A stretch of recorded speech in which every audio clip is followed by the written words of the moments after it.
What up, dudes? It's Gaz, and welcome back to another Warframe video. So we got another episode this week in Warframe. We're going over the entire weekly reset and basically what to expect as a Warframe player this week. This has not been officially announced yet, but I believe that DE will be announcing the release date for the newest update, Weaver, this upcoming Friday at the Summer Games Fest, which I'll be an official restreamer of as well.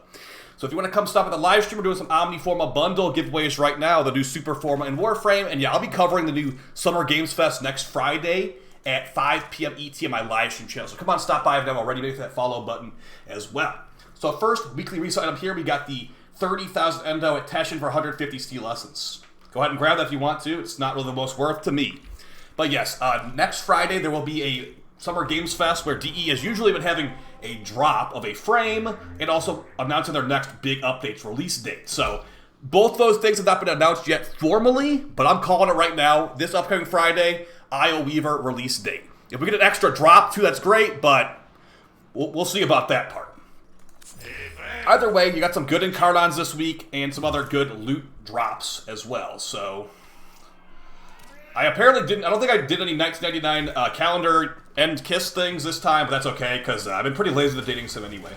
But yeah, guys, in that Weaver update in June, the month we're officially in right now, there will be a big Pathos clan farming event from the new 8 Claws clan event. So when you go over here and see these weekly vendor items at the Dorma Zone, like these Riven mods, if you're looking kind of poor on Pathos clamps like me, this event could be a great place to stock up on like hundreds of them potentially once we get the full information out. But yeah, as it stands right now, at this vendor you get a Rifle Riven, a Melee Riven, Secondary Archon Adapter, Forma Blueprint, and some Kuva.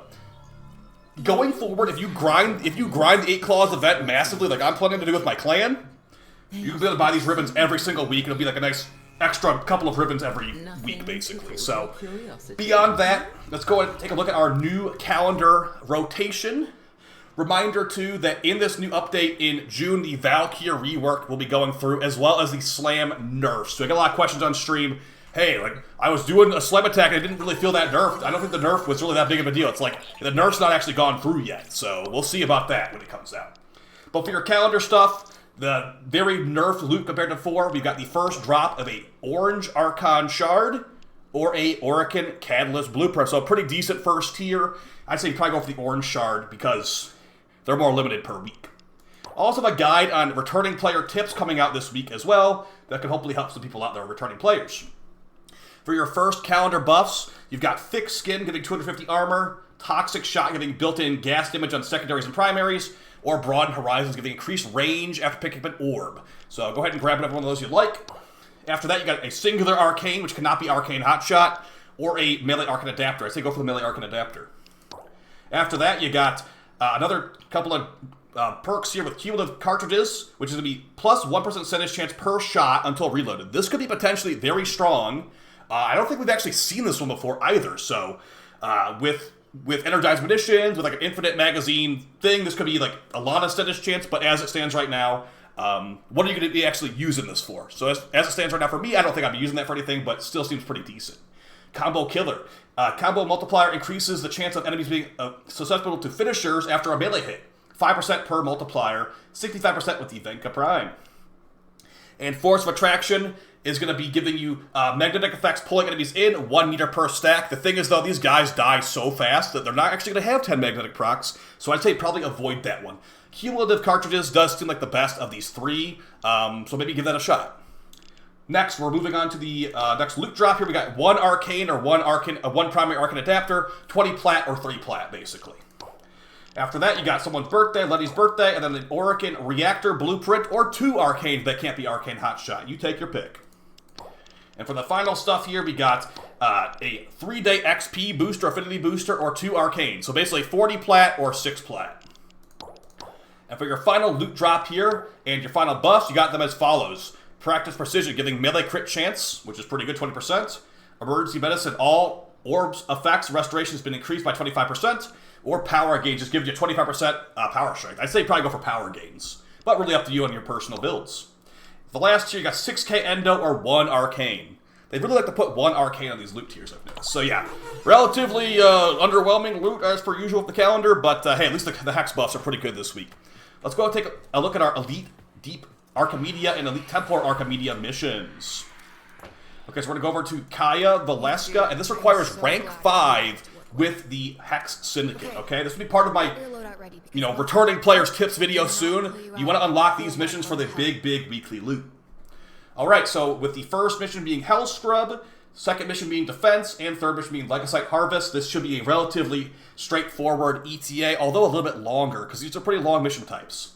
For Hell Scrub, basically survival, the first modifier is Sporogenesis. Tech rot tumors appear near the Hell Scrubber, increasing the rate of life support decay with each active tumor. So this basically AoE around the objective, or around the Hell Scrubbers, and it should just break these all the time. They take like one bullet to break. But yeah, make sure you are constantly hitting them though.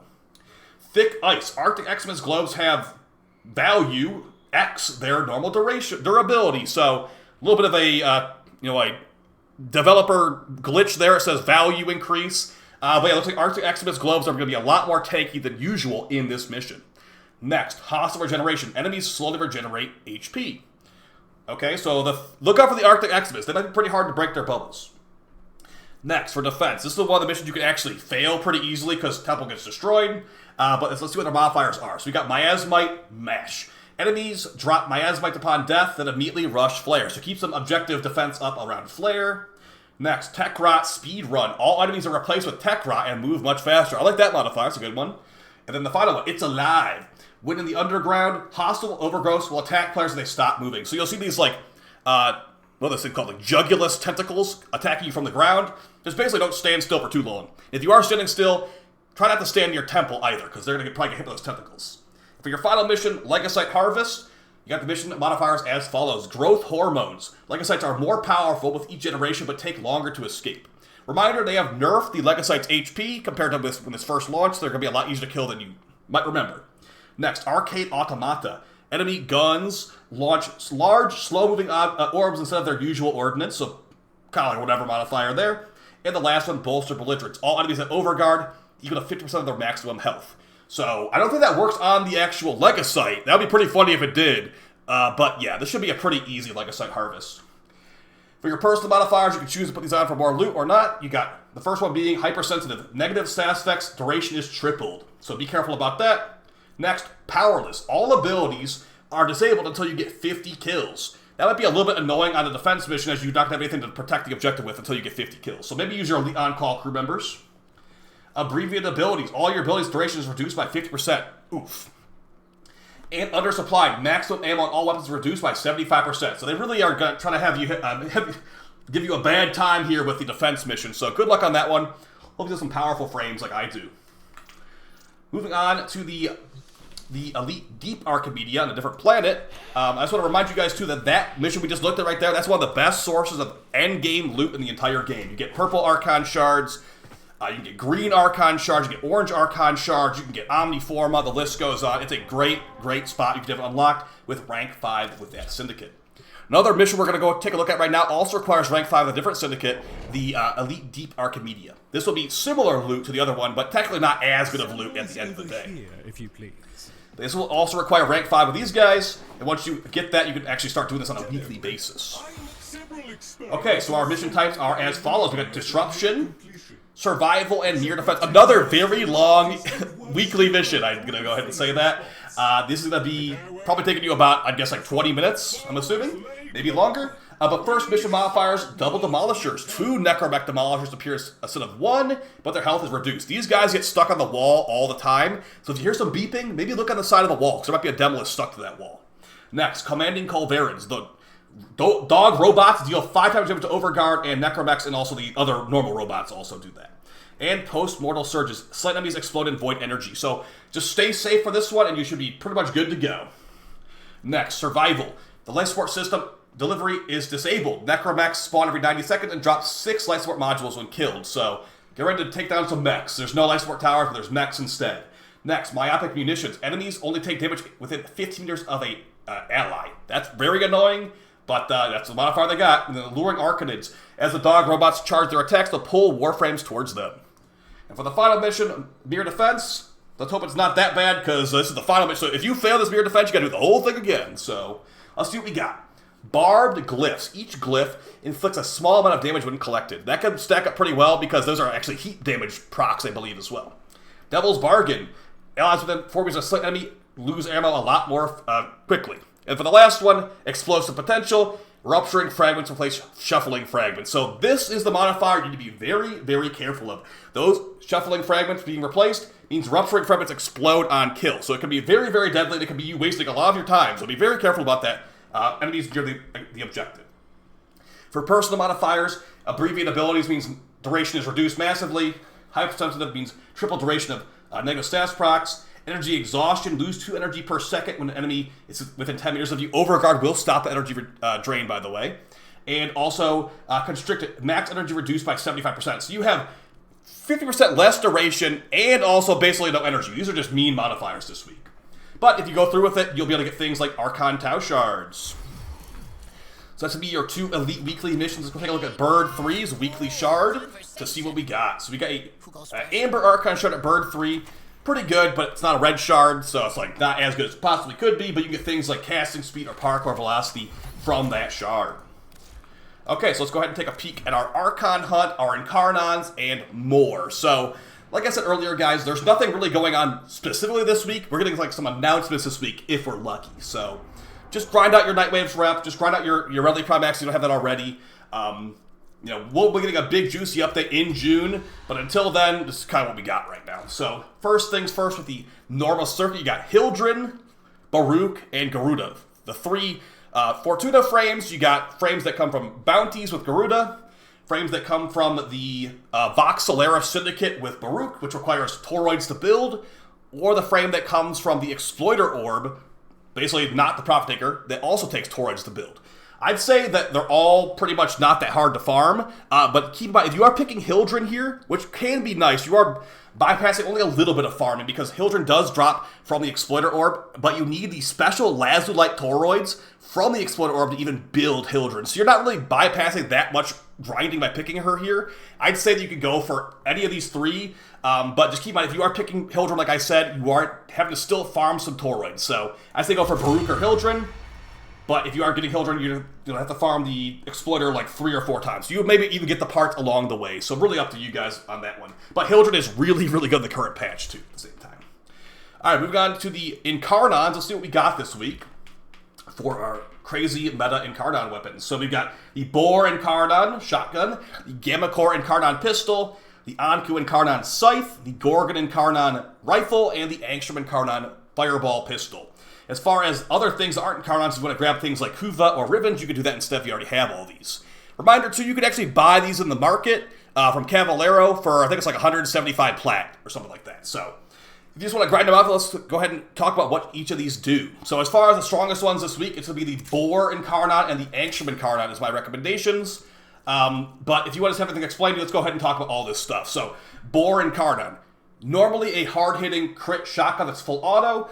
After some headshots, the Incarnon form will become a chaining fire beam that has very good damage and very high status. Additionally, you can think of it like the Torrid a little bit, where it's going to chain nearby enemies and cause lots of elemental procs. This one's like the Torrid, but a shotgun and heat damage instead of toxins. So it can be good, it can be bad. It's usually good, though, because you can stack up blast procs, heat procs, gas procs, whatever you need to, with this thing really, really fast. So if you get elemental balance, you get tons of status up to the Incarnon beam. Or if you want to go for a crit build, you can get critical parallel for big damage on the primary shot or technically the beam as well. So really good stuff here. It only changes, I think, like 3 enemies at a time.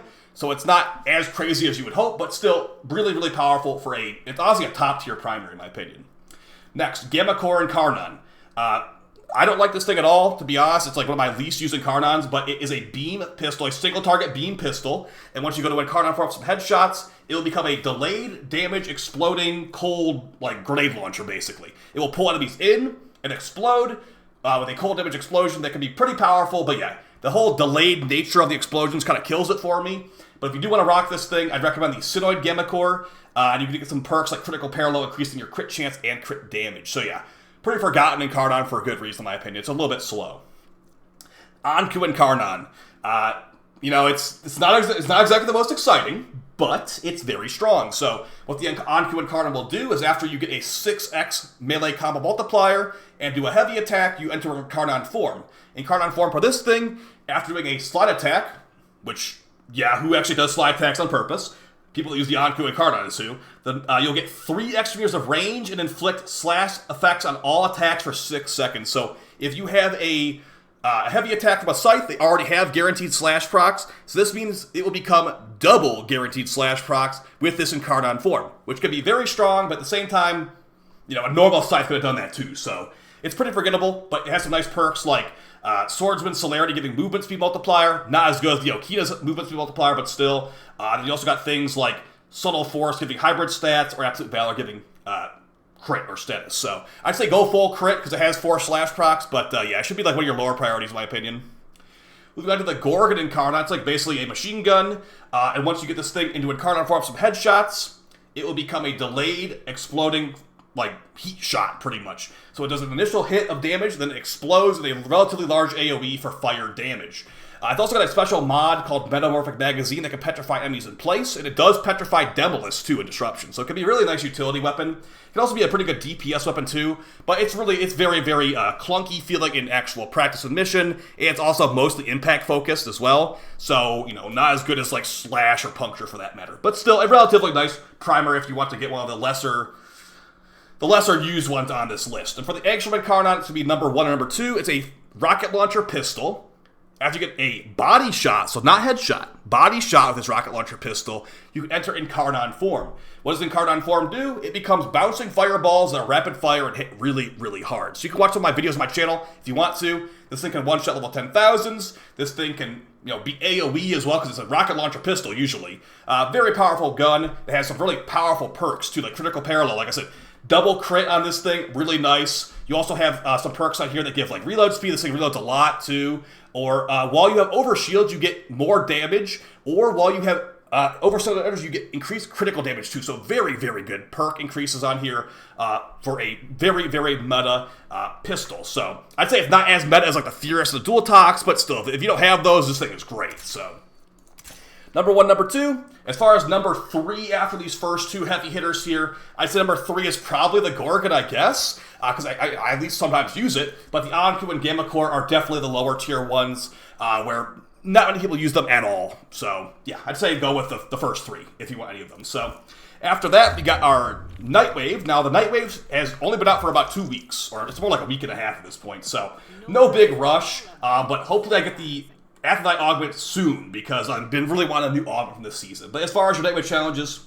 you got them as follows. So, first one, Earth Fisher. Catch 6 rare fish in the plains of Eidolon. Sanctuary Researcher. Complete 3 scans for Cephalon Samaris. That's pretty annoying. And then next one, Ascension. Or Ascend. Complete 4 Hollows Ascension on Lua. I'd recommend you look up like a guide on that one. It's all these like hidden rooms throughout. The easiest ones are going to be like the Agility Room, the Endurance Drift room, and then there might be like one other I'm forgetting, but yeah. I'd recommend a look at the wiki or a guide on that one. Next, Speedster. Finish a cash mission in less than 90 seconds. Pretty easy. Play Titania, you can play Wukong, you can play Nova, Volt, Gauss, blah, blah, blah. Any frame that's actually relatively fast should be able to knock this out. I'd recommend Ukko in the Void. And for your permanent weeklies, you got Kill 30 Eximus, complete 15 missions, and kill 500 enemies. For your cred offering store, let's see what we got. Okay, so we got the Centered 6 shoulder plates returning. That's pretty nice. These are some nice shoulder plates. You want to grab that for Nightwave creds, or Nora creds. You got your Evergreen Auric Catalyst and Reactors. You got the return of the Ceramic Dagger. Now, there is no Ceramic Dagger Incarnon available, but you do have the blueprint for the weapon, which is pretty nice. So what else we have here as far as helmets? Looks like nothing that crazy here. Helmet-wise, of course, you want any of this stuff, go ahead and grab it. Oh, we got Temple's helmet, actually. Temple's Rocket helmet, which, you know, if you don't have the Proto Temple skin, this will look great. But I usually am in the Proto Temple skin, so you can't really use the helmet on the Proto Temple version. So, good stuff, good stuff. Anything that you want there, go ahead and grab it. Wobon parts here as usual. We've got some augments here. So we've got Critical Mutation for the Catabalist returning. This is going to be for the Coda Catabalist too, for that matter. It will give, each kill will increase the crit chance of crit damage up to 300%, reduced by 30% when striking less than 3 enemies with a grenade. If you know what the Catabalist is, that's not too hard to do. So yeah, very powerful mod right there. Maybe grab it if you want it. We've got Corrosive Projection, a very good aura mod to grab. We got, looks like mostly stuff that's already existed before. So yeah, So as far as new things being added here, guys, we got Critical Mutation and the Temple Helmet if you want to grab those. The rest of the stuff has been here multiple times before. So, yeah, good stuff on that front. And that's going to be basically it for your weekly reset, guys. We have, actually, I take it back. We have one more thing to show. We have the Archon hunt to go over, which is going to be the red Archon with power strength shards, basically. Mission types being Spy, Disruption, and the final boss showdown. I've got Gauss power strength. Nice. Now that's going to be your weekly reset, guys. So yeah, keep an eye out on the channel. Maybe keep an eye out on DE's official channels as well for an announcement for Friday with the whole, like, release date announcement. If that does not happen, like, yikes, when are they going to announce it? But either way, guys, I'll see you in the next video, next stream. Come on, stop by the live stream right now if you haven't already, and we can farm out these weeklies. All right, guys, see you next time. Take it easy. Peace.